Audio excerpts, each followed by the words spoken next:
The afternoon shadows come on so quickly and the mornings stay cold for so long that by the end of November on Astarte Farm it feels as if there are only a few hours warm enough to get any work done. The dark green patches of winter rye cover crop show that vegetative growth can still continue despite the low light levels and increasingly cold nights. Food crops that were densely planted and then left in the ground after harvest season can accomplish many of the same goals that we want from standard cover crops. As the top growth dies back, their leaves form a soil protective mulch at the surface, while their roots gradually decay and add valuable nutrients beneath them. The single variety arugula bed on the right will almost completely disappear over the course of the winter, while the bed of mixed spicy greens on the left should remain with a good layer of sturdier leaf types right into the spring.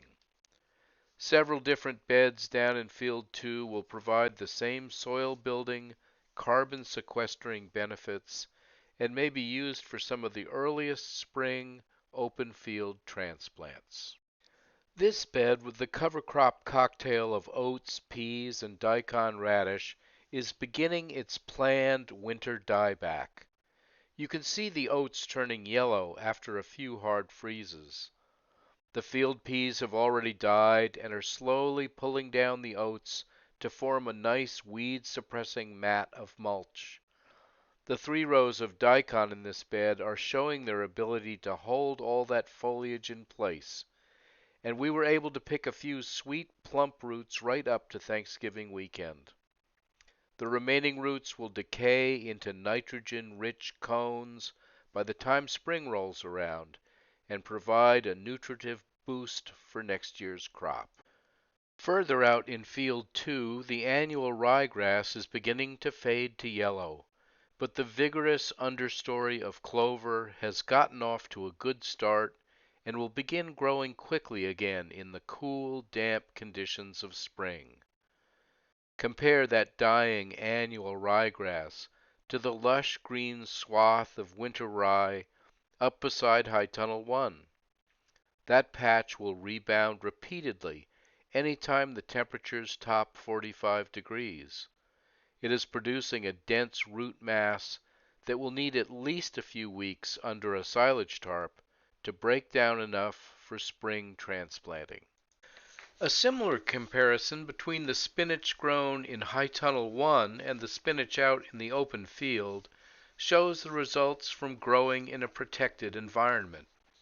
The beds in the high tunnels are filling in nicely, leaving very little soil exposed.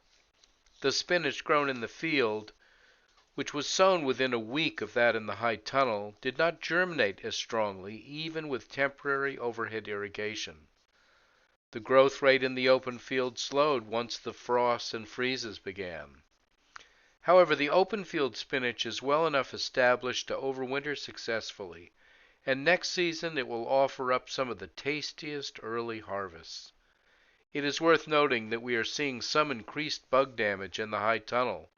The protected environment in there may be allowing a few pest insects to survive, but so far the damage is negligible. And lastly, out at the far end of the field, the 4 varieties of kale are showing their respective hardiness to cold weather. The lacinato and white Russian kales aren't holding up as well as the standard green curly kale, but there has been some fine eating out of the patch this fall. Thanks for watching. Questions and comments are welcome. Catch you next time.